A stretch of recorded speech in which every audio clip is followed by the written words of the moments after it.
This isn't bitter medicine. It's joy-giving dessert. This is Haagen-Dazs. This is Oreos. This is the good stuff.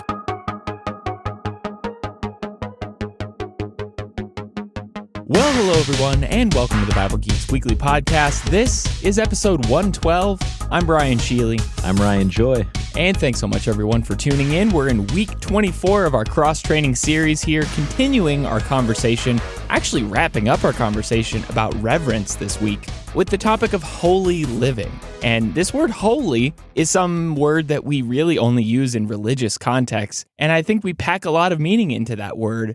What is this word all about? Yeah, I mean, I think a lot of times we just think of it as goodness, and that's definitely part of it.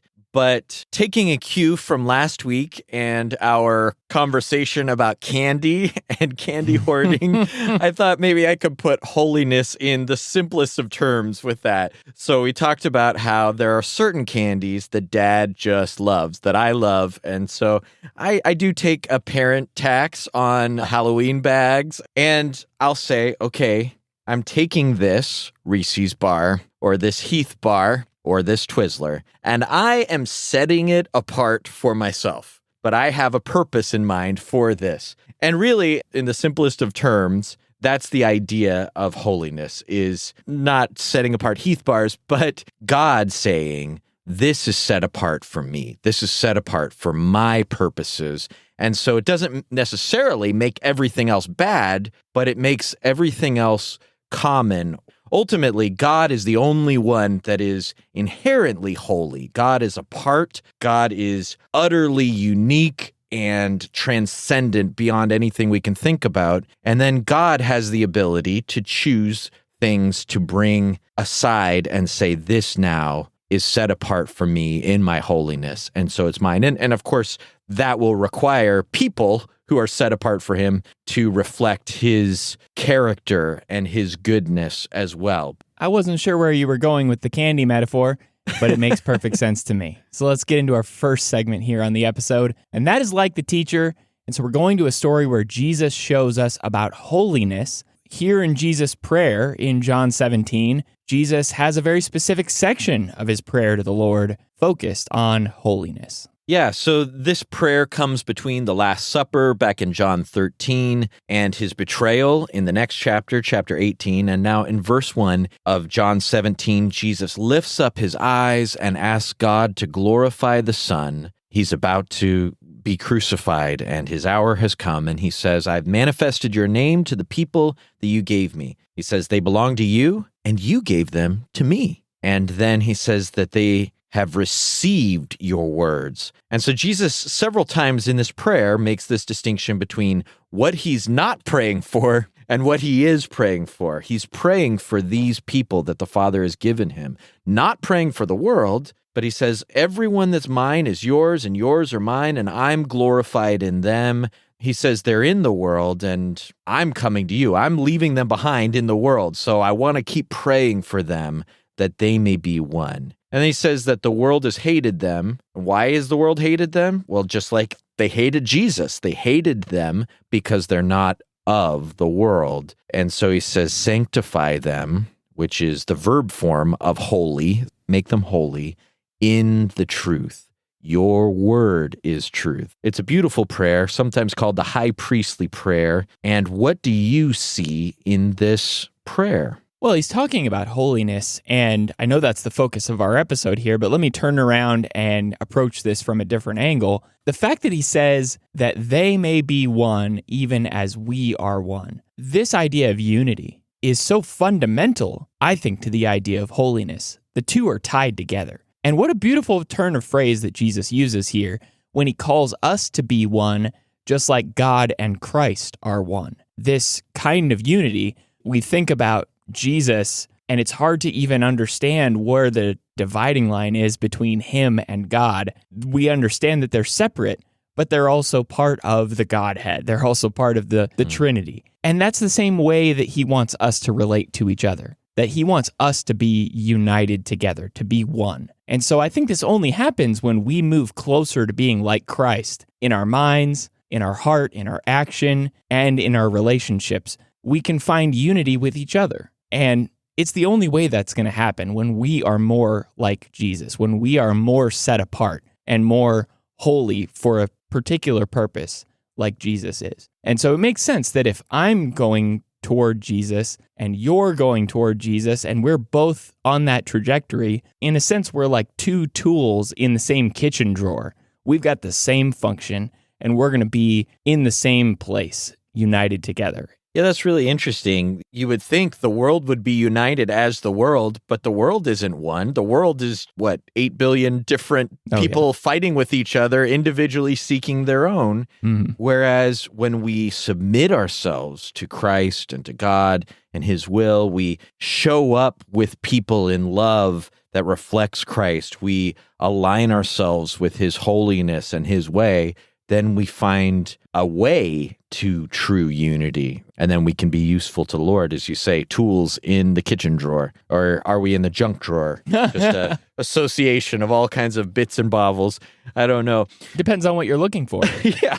The thing that I noticed here is how much of a difference a preposition makes. Jesus is leaving, but He says that His people will still be in the world in verse 11, but the world will hate them because they're not of the world in verse 14. So what's the difference? It's a difference that comes from who you belong to. Throughout the Old Testament, God distinguishes His people from all the other people. Those who are set apart in that covenant are holy for Him, and their lives need to reflect that. And in this prayer, Jesus prays for the people who belong to the Father, that the Father has given to Jesus. It's such a cool idea. And so Jesus, just like He did in the garden, is still praying, not for the world, but for those who are His. Because though we're in the world, we're of God and of Christ, not of the world. 2 letters, in, but not of, right? Makes a big difference. It sure does. The fact, obviously, that we can't come out of the world, but we have a different name on the bottom of our foot in terms of like Toy Story. Like Andy's toy, yeah. Exactly. We have a different owner than the rest of the world does. And that means we hold ourselves to a certain standard. We act a certain way. And it's because there's been a significant price paid for us, not a price that we could pay for ourselves. That's great. I love that. The different name on our foot. I'm going to remember that. All right, so let's get into our second segment here on the episode, and that is Poetry in Motion. So we're continuing on in our discussion through the Psalms, looking at Psalm 19 here today, and this is just a perfect fit with holiness. We're going to see here within this psalm how David talks about the amazing holiness that we find in God. But here in the first 6 verses of Psalm 19, we start to see how nature itself is singing a song. The sky, and even more specifically, the sun, is singing. The heavens declare the glory of God, and the sky above proclaims His handiwork. And so what I see here in passages like Romans 1, verse 20, we see very clearly Paul talking about how God's invisible attributes, namely His eternal power and divine nature, have been clearly perceived ever since the creation of the world in the things that have been made. You can look all around you in nature, and you can see God's handiwork there. It just reminds me to look around. Look at the amazing sunrise or the amazing sunset. Look up. Quit looking down. Quit looking at my phone. Look up, look out, and see God and His amazing handiwork and what He's done, and how nature really does call us to see God and understand who He is. There is no speech, nor are there words whose voice is not heard. This isn't a song that nature's singing that is falling on deaf ears. People can easily see who God is just by looking around. And he even refers to the sun as being almost like a person here, singing and coming out and greeting people, running with joy. It's just an amazing picture of what God has created here. And David takes a second as he begins this psalm to acknowledge what God has made. Yeah, the idea of the voice that goes throughout all the world and their words to the end of the world. I mean, just tonight, as I was driving, watching the clouds and noticing the way that the trees sway, and we can look up and, with the telescope, we can see even more and look at Saturn's rings or look at the amazing universe that God has made and realize how small we are, how vast he is, how creative an artist he is, how extraordinary such a being that could make all of this with a word or an intention that he just wanted to do it, and therefore it was. And he made it, and then as Genesis 1 says, he put us at the center of it. He made it to dwell in peace and fellowship with us, and that tells us a lot about his love, his power, his wisdom, and his grace. It's a beautiful picture. Well, so after this really breathtaking description of what God has made, where does David then turn next? Because this isn't all about just the amazing stuff in nature. Yeah, he goes from the book of the world to the book of the word. If we're reading the book of the world and looking around, so to speak, at this story that creation itself tells about who God is, we can get quite a bit more information whenever we then hear his revelation that he reveals in his word. So in verses 7 to 9, he talks about the effect that his instruction and the fear of God have upon us. And then he talks about their value and their sweetness in verse 10, and the reward and the warning that comes that can direct us in the right way in verse 11. And I think the big idea I take from this is that the starting point of growing wiser and holier and better is to learn to love God's word. Of course, this is the Psalm 19 we sometimes sing about. The law of the Lord is perfect. The instruction of the Lord, the rules of the Lord are so good. I don't know if you've ever started listening to or reading a book and it means nothing. You can't get through it. You can't get into it. And then somebody tells you later, this book changed my life, or this is the best book I've ever read, or maybe there's just something in you that decides, I think there was something there worthwhile for me to learn or enjoy from this book.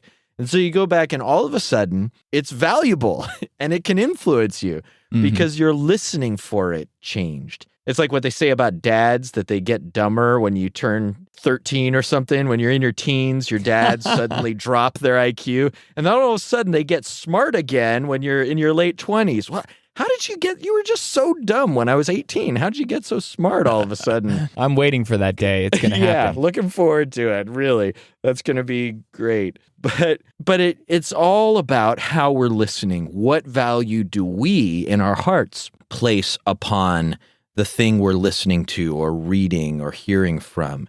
So where the first paragraph declared God's holiness, this great God who made this wonderful creation, the second paragraph tells us how we can learn to reflect his holiness, that God's instruction and rules revive our dead souls and bring joy to our hearts and enlighten our eyes and make us wise. Here is a person, David, giving testimony to the word of God, saying, this changed my life. This is amazing. Listen to it. And the key verse, I think, verse 10, highlights its sweetness. That's the verse that says, more to be desired are they than gold. What value it has, even much fine gold. Sweeter also than honey and drippings of the honeycomb. This isn't bitter medicine. It's joy-giving dessert. This is Haagen-Dazs. This is Oreos. This is the good stuff, creme brulee. This is the stuff that you get excited about and look forward to the whole meal. And so if we can start to listen, to lean into God's word and be excited thinking, whatever chapter I'm going to read today, there's going to be something big here because this is God's word. This is the thing that molds me into what I can be, what God wants me to be. And so that will change our listening, which will change how effective it can actually be in our lives. Yeah, I think that makes really the biggest difference when we start to have a real thoughtfulness about what God is telling us through his word. The impact of that word and how important it is and how life-changing it can be when we really start to understand that I know this is here for a reason and God thought it was important enough to communicate this to me.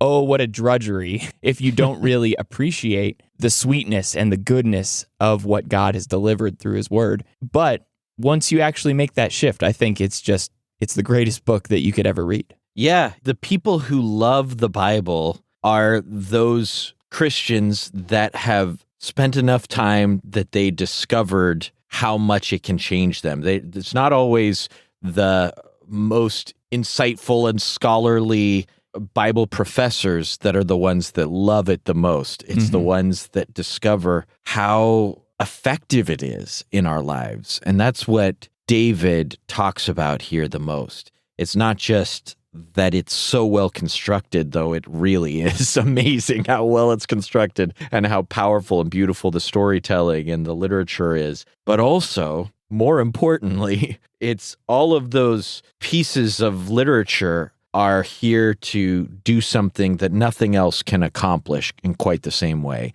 to make us holy. So now that we're able to see God's goodness, what happens when we look back at ourselves?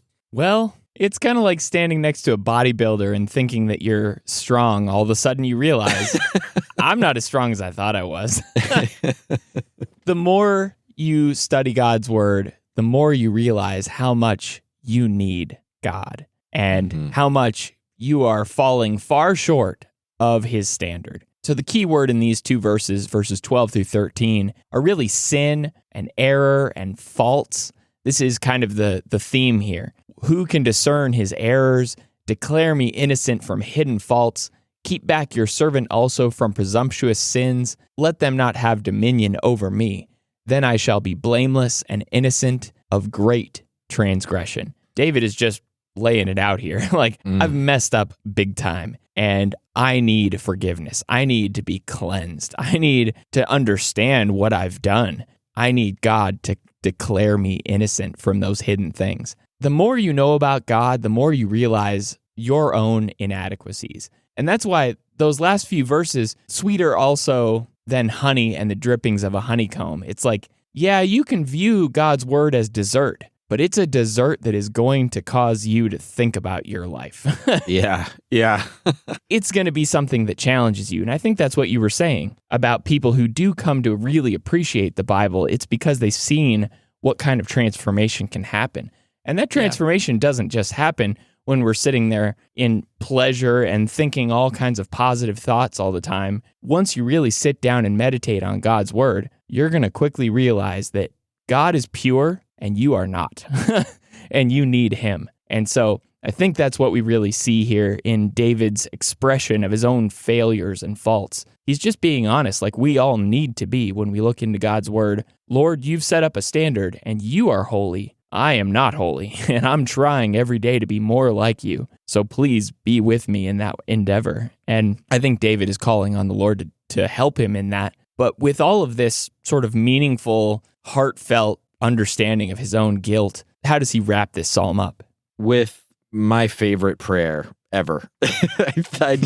I love this prayer. And you were talking about the sweetness and the bitterness, and it made me think about all those times when someone like John in Revelation 10 or Ezekiel or others were told to actually eat the word, and they were told would be bitter in their stomach, but in their mouth it'll be sweet as honey. And so there's this sense in which when we take God's word in, there's something that's difficult because it's going to be painful to change us, or sometimes there's a troubling truth that's in it, like Jeremiah or John saw. But ultimately, it's going to lead us to be able to be pleasing to God and find that soul nourishment and satisfaction we need. But then this prayer asks for God to find delight and sweetness and pleasure and satisfaction.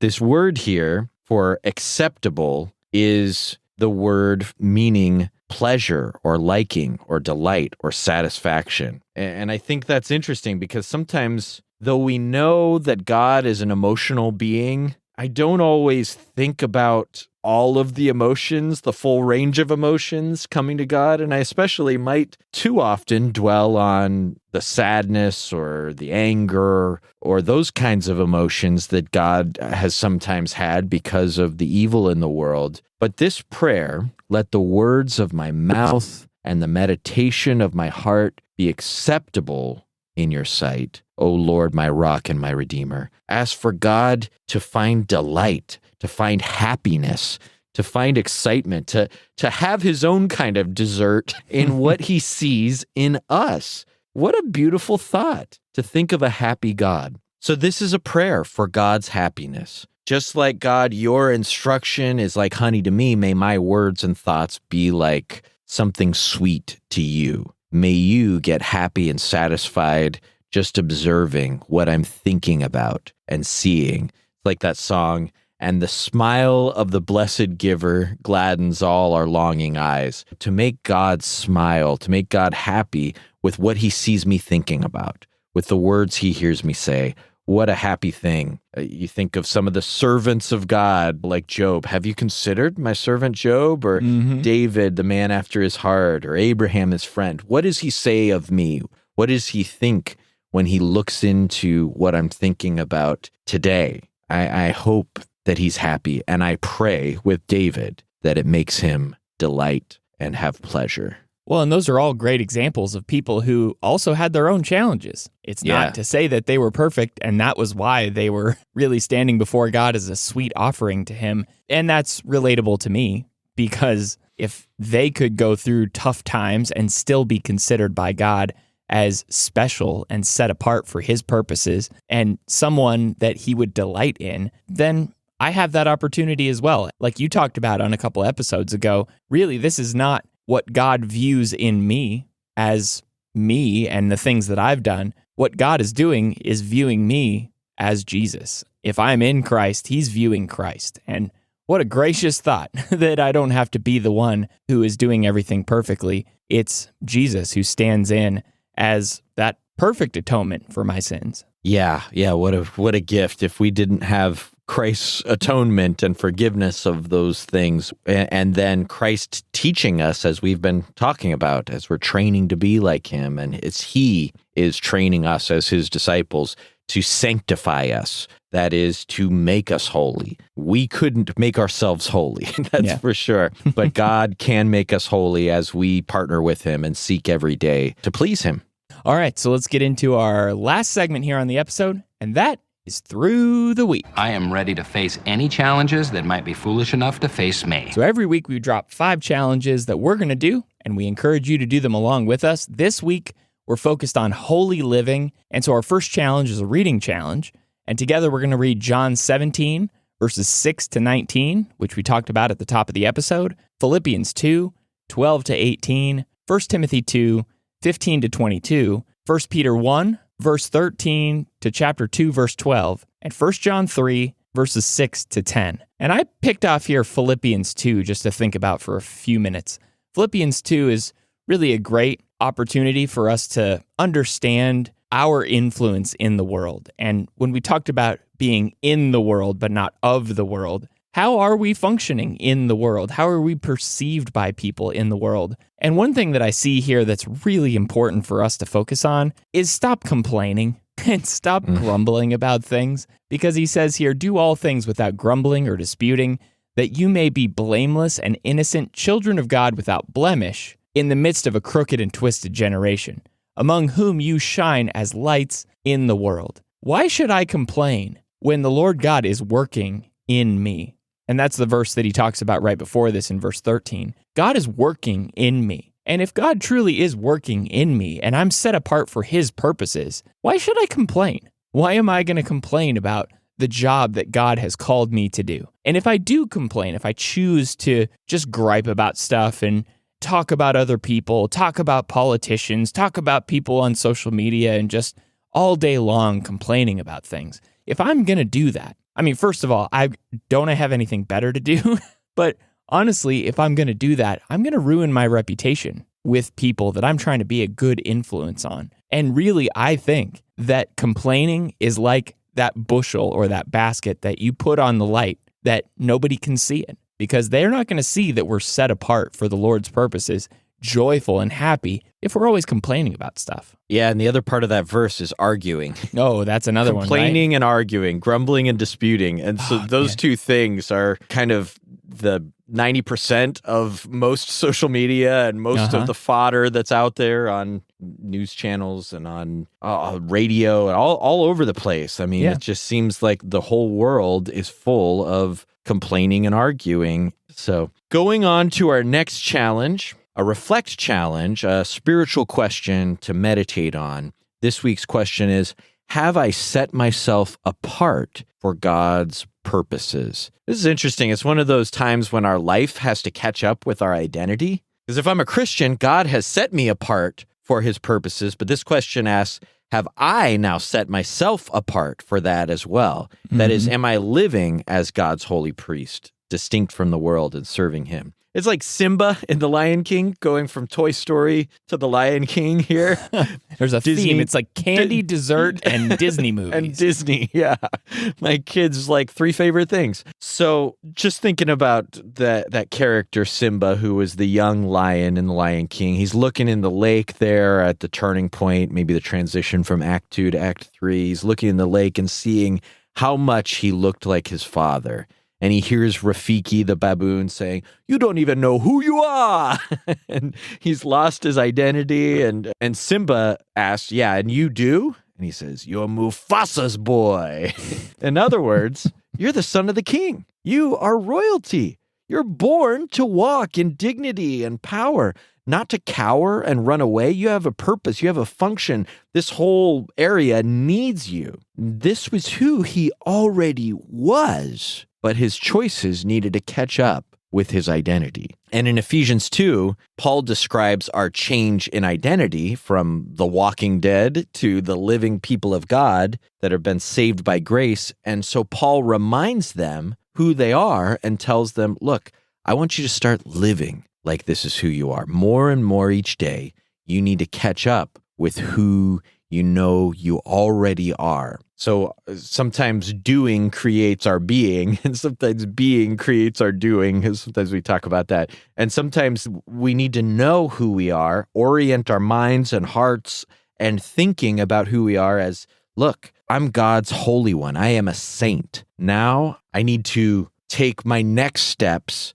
towards living like a saint and always be leaning more and more into that, searching myself and looking for opportunities and ways to grow into my identity. Yeah, it's really good. So let's get into our third challenge here on the episode, and that's a request challenge. We're going to pray to the Lord this week. In your grace, Lord, train me to live a godly life. And that comes from Titus 2, verse 12. What I see here in this verse is that training, I think, takes time. He says in Titus 2, verse 12, training us to renounce ungodliness and worldly passions and to live self-controlled, upright, and godly lives in the present age. And the more we talk about holiness, the more we have to understand that it's not just a switch that we flip one day and boom, all of a sudden now we're holy. It's a process. It takes time. And in all the things that Paul talks about here that we're supposed to be doing as holy and upright people, these worldly passions that we're supposed to get rid of, this ungodliness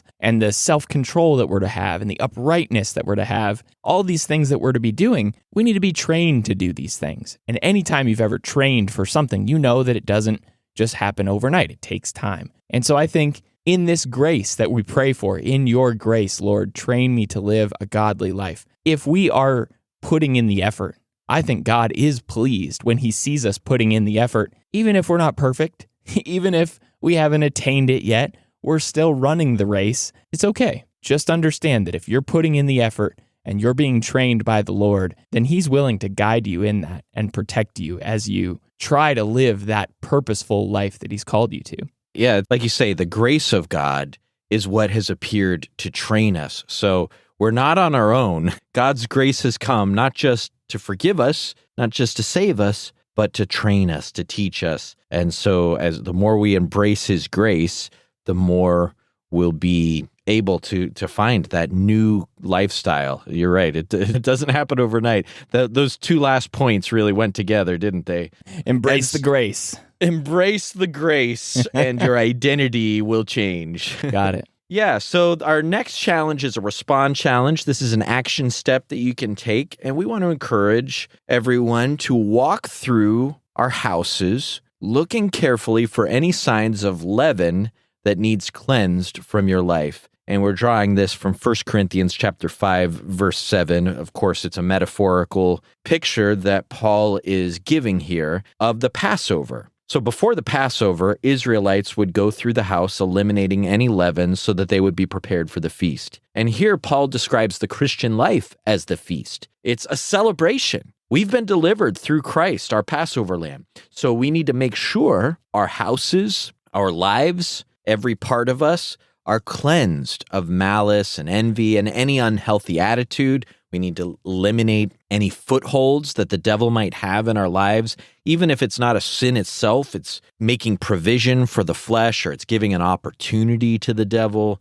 Anything that would make it easier to slip into something unfruitful rather than pleasing or delighting, as we talked about, satisfying our God, making our God happy. And so this is a different kind of editing. It's not the Marie Kondo kind of editing. The point isn't to declutter or find what gives you joy. The point is to step back, way back, to get enough distance from your house, from your life, from the things you can observe by just looking at your life, looking at your spaces that your life happens, and think as clearly as you can from a divinely led perspective through God's word about what you're doing and what the context of your life is, where your life is happening, and just getting rid of anything that isn't strengthening you, isn't supporting you, anything that by cutting it out might give you more purity and holiness in your life. In a different context, I mean, anyone who's thought about having to diet or lose weight has probably done this same thing, gone through their house and looked for all of the honey pots or the candy jars or all the things that they could easily dip into. I mean, that like Costco-sized bag of potato chips in the pantry, like that's got to go. That can't live here if I'm going to maintain a positive, healthy trajectory. Yeah. And in a real way, I think there are things that maybe we've hung on to or maybe we've given too much attention to that don't add to our holiness and maybe need to get pitched in the garbage. That's an even better illustration because, and it goes with our theme, right? Because it's so hard to throw perfectly good food away. Mm-hmm. And so what do? You want to just keep going and I'll start the diet whenever we go through all of this. Mm-hmm. But it never works when you do that. You have to pitch it. And you might look through your life and say, well, that's not hurting anything. And I don't want to waste it. I don't want to get rid of it. There's some good things in that particular subscription or website or I don't know what, anything that's in your life that might be okay, but you find yourself pulled towards something that isn't okay when you have that still part of your life. So yeah, that's a great example. When I think that leads right into our last challenge here, which is a reach out challenge, and it's to have a spiritual conversation with somebody asking this question. What do you find is the hardest part about being separate from the world while living in the world? Yeah, that is a good question. And I think for me, it's hating sin without living angry. The full-on onslaught of the world's values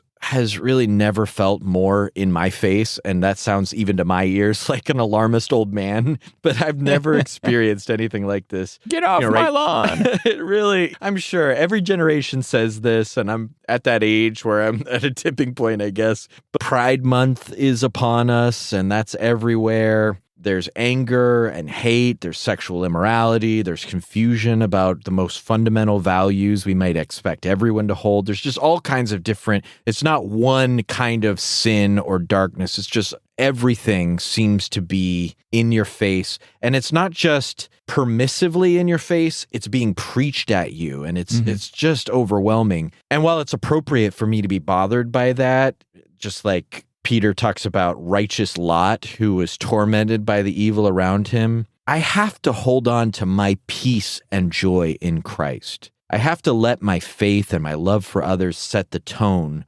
more than my frustration that the world is worldly. As I often say, it's right there in the name. We don't like it, but it shouldn't surprise us that the world is worldly. And it's not to say that's okay. It's okay for there to be evil around us. But when we're led by the Spirit, the fruit of the Spirit are going to define our lives.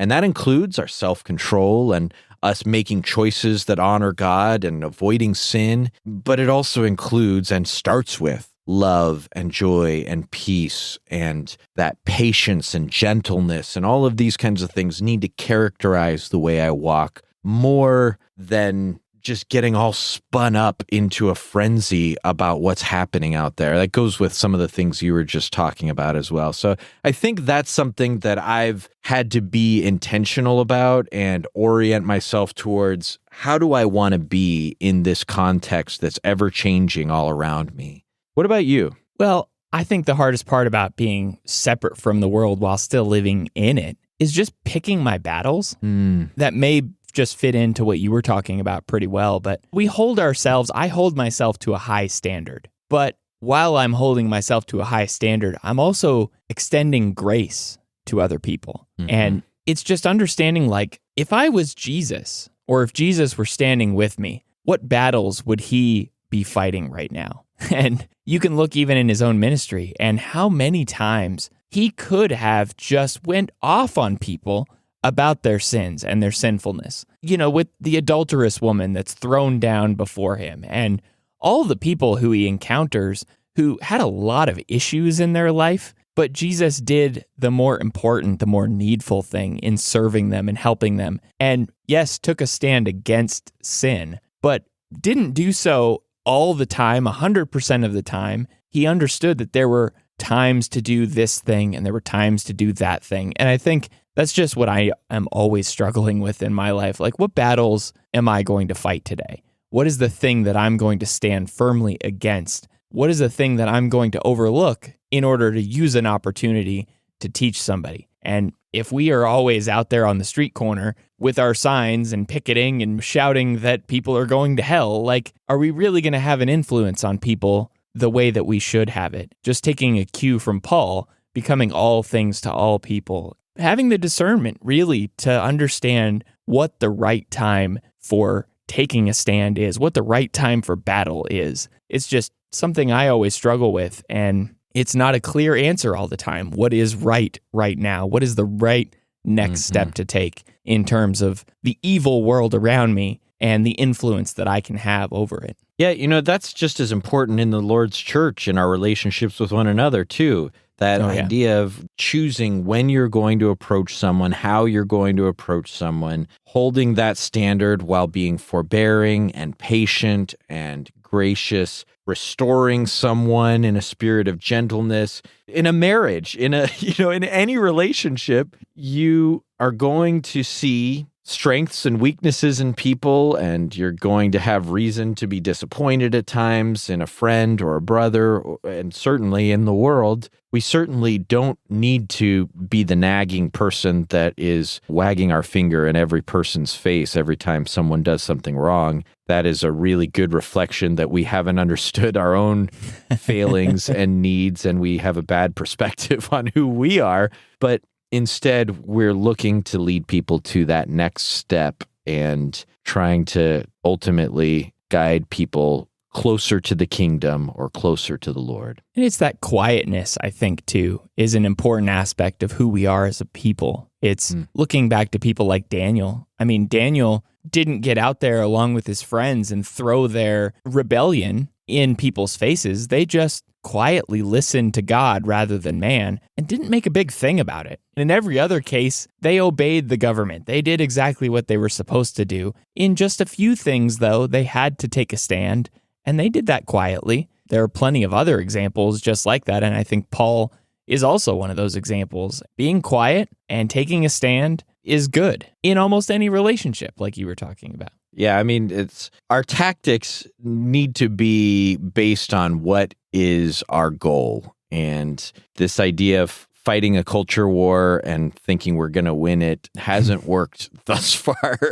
That we're going to, without saving the world or bringing them to Jesus, get them to agree to Jesus' values. That's kind of missing the point. Instead, we need to create a inside-out change in as many people as we can by pointing to Christ and bringing them to the gospel. And that doesn't mean we don't speak against evil. It just means we try to be fruitful and effective and think about what is worthy of my time and what's going to strengthen my influence and give me more opportunity to save someone, rather than thinking that I can change the world by arguing a particular issue.